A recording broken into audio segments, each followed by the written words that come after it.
Hello everyone, welcome to our circle and Salve Women. For today, we're going to talk about my article, Bidding a Farewell to Another School Year. And it's always interesting because you've earned it. You put your heart into another school year and you start strong, you finish strong. But amidst it all, sometimes you don't feel so strong. It depends on what kind of year you have. And if you are ever in a school where you definitely are challenged, then you know that every moment counts, and every moment that you put into it, your strength, your heart, your mind, your body, and spirit are all invested. And just depending on what kind of group of students that you have at the beginning of the year, you just know this is going to be the group or the groups I'll be working with throughout the year. And if not me, then who? And so you are committed. You are completely devoted for an entire year. Aside from your devotion and your loyalty and your commitment to your own children and your own family and your spouse or your partner at home, there's so much involved in your head that you just know, hey, this is another season to cultivate. And who knows what's going to then end up blooming at the end of the year. I hope that there will be great bloom. I hope there'll be great harvest. But right now, I'm going to be sowing as many seeds as I possibly can to the power and control that I have. And so that intent is real. And yet sometimes, no matter how prepared you are, I'd like to think that I'm pretty well prepared throughout all of my years of teaching. I like to foresee many, many things so that I always say what you walk through are the unexpected. If you can actually have control of planning ahead of just the calendar, the things that you already know anticipate, if you know that there's going to be assemblies taking place, if you know there's going to be holidays, if you know that there's going to be some testing and there's going to be certain types of events that can already be planted into your schedule, then you can also plan in your lessons and the days that you'll be teaching them so that you can focus on your craft.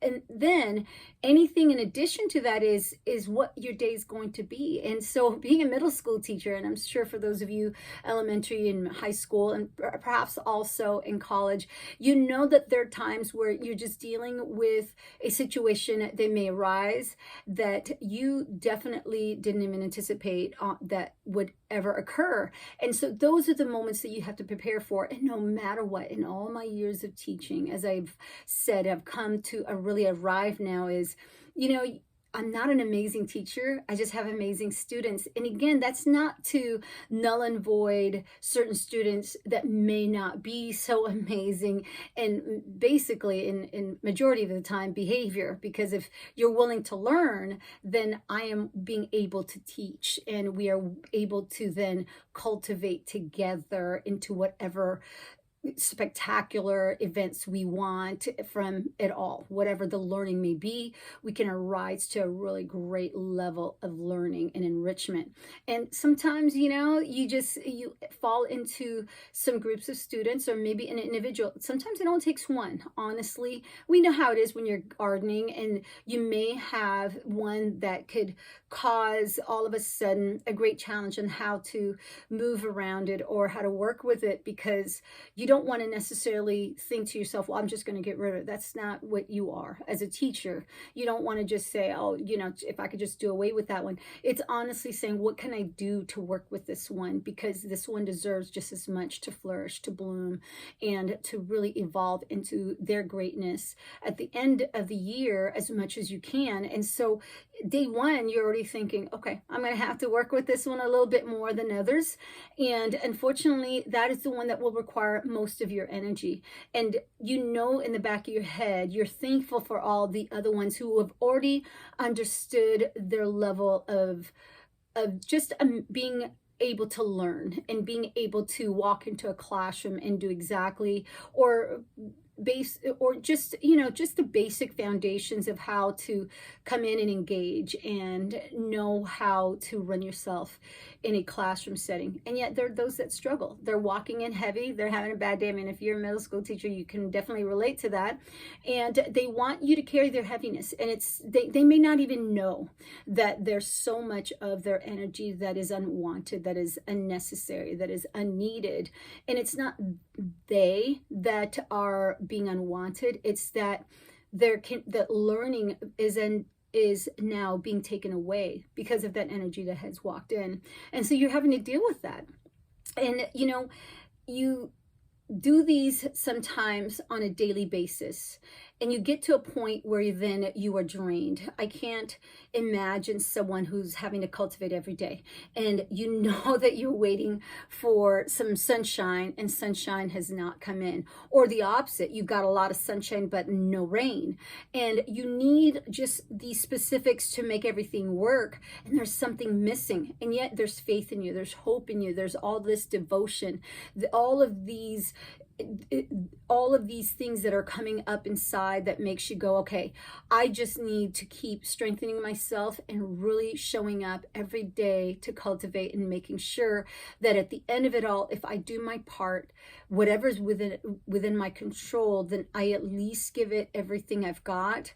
And then whatever is that is outside of my control, I can't sit here and say that it was a failure. It was definitely a try, and that there will be an end to this, but to have a strong end, I will have to have a strong start and then a strong pathway to the end, so that at the very end of it all, when I've given it all that I've got, and that they then move on to another year, then you know that you planted something, you planted some hope, you planted some strength, no matter how little that strength may be, no matter how little that belief may be, no matter how little that faith may be in the person, they know it. And that is your key to your success. Never a failure.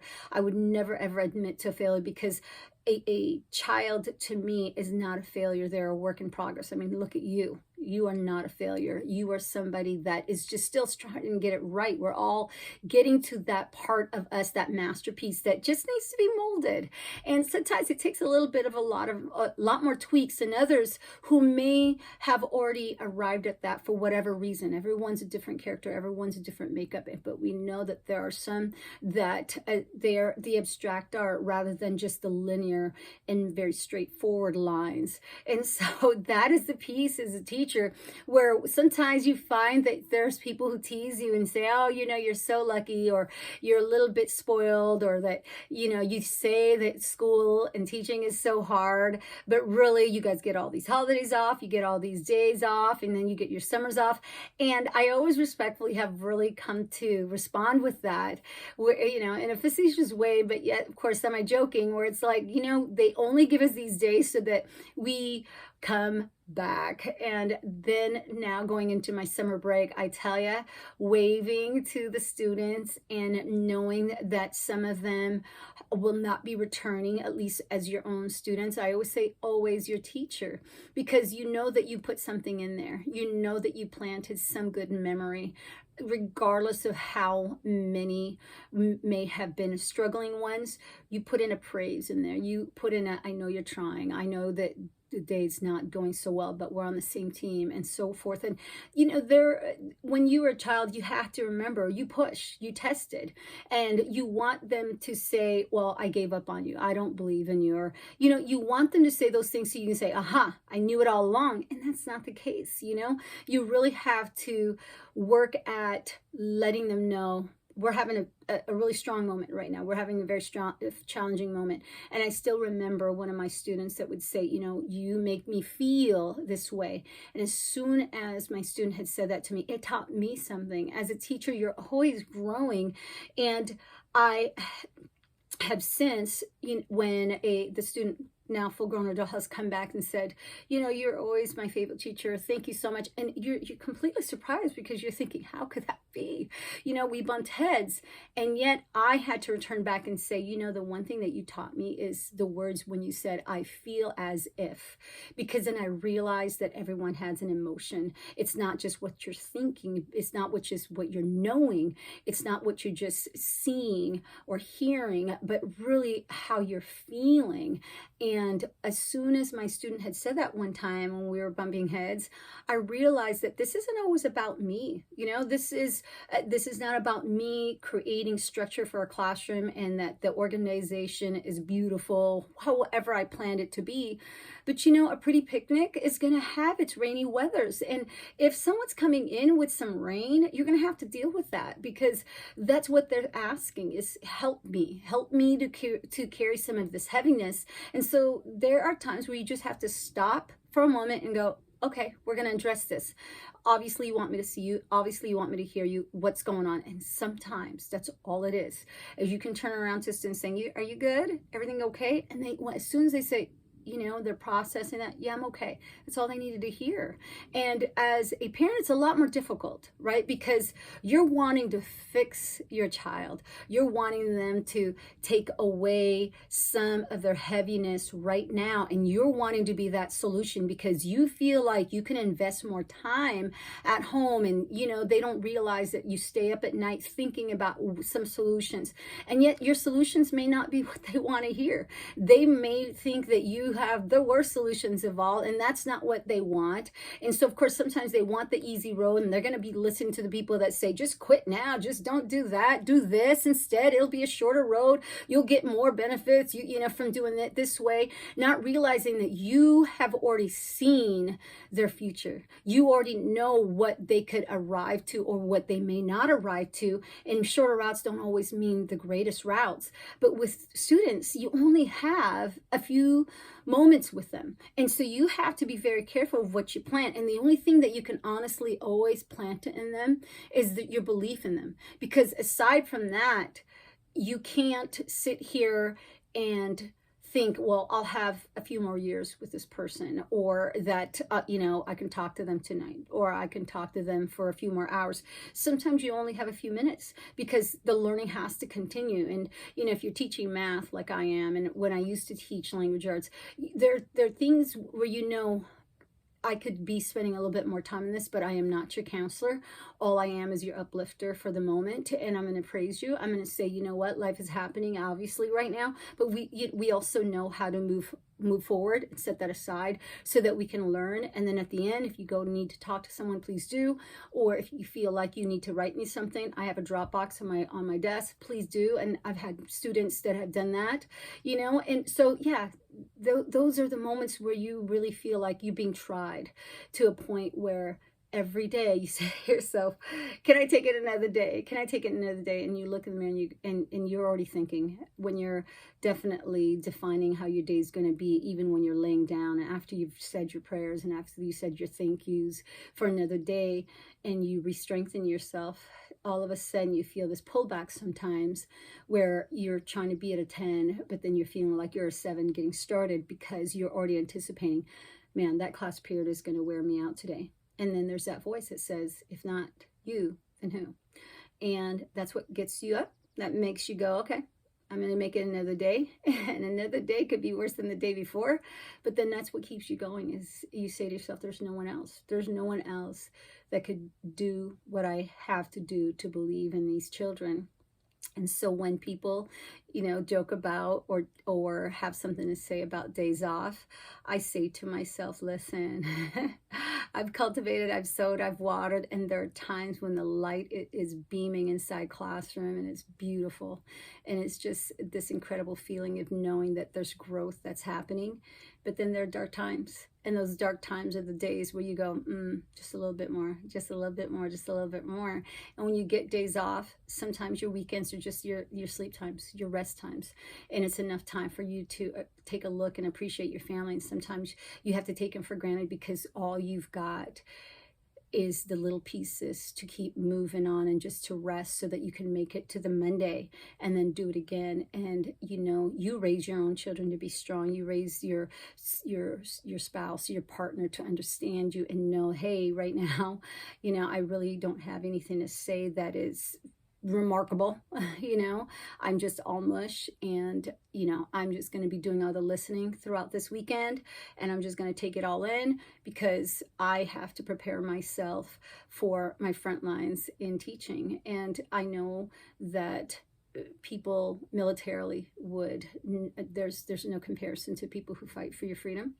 You know, there's no comparison for people who fight for your health. There's no comparison for people who fight to keep your home and from burning down and so forth. Everyone who is definitely their own hero do what they do to support you, and they've taken that oath because of it.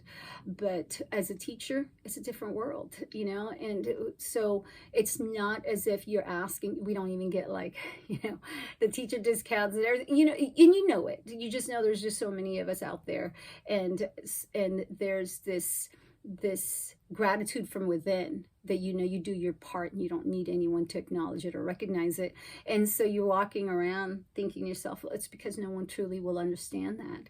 And not all teachers are exactly the same. Not all of them have, even if we were to take some kind of an oath, not all of us would serve in the same way, and our intentions may be different. I mean, there are some people who probably do enjoy just taking off those holidays and their summers, and that's to their business and that's to their prerogative. But in your case, what you've invested in, you know, and you know that you're very fortunate to have strong children at home, and that their leadership is strong, and that their focus is strong, and that you can only hope that there's no outside influence that would take that away.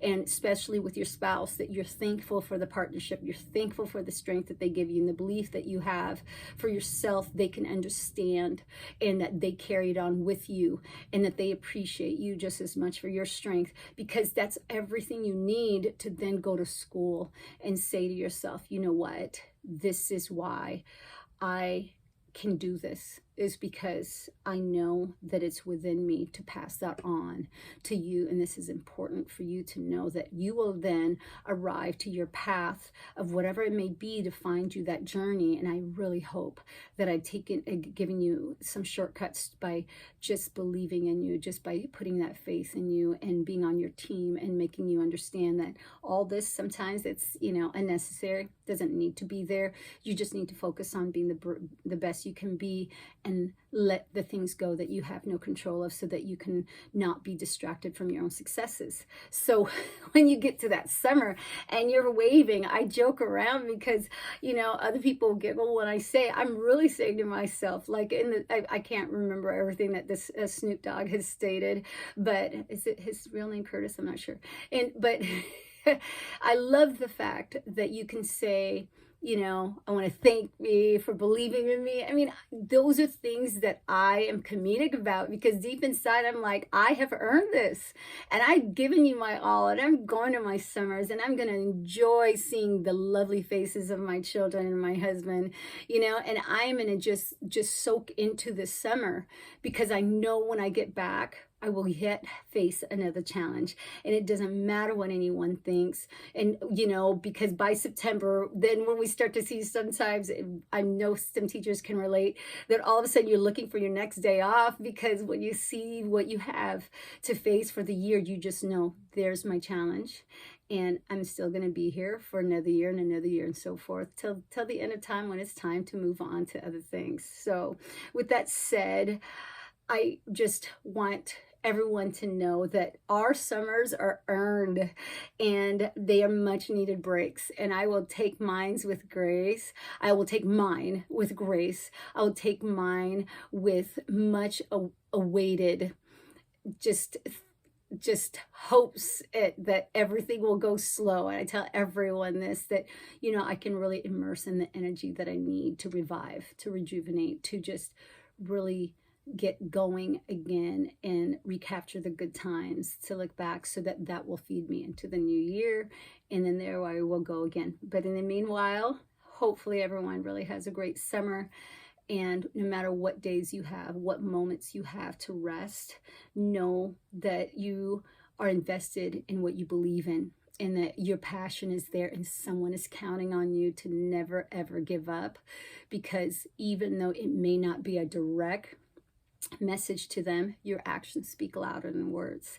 And so, in the words of my mother, God bless us all. Have a great day. And again, thank you so much for listening, and we will see you next time.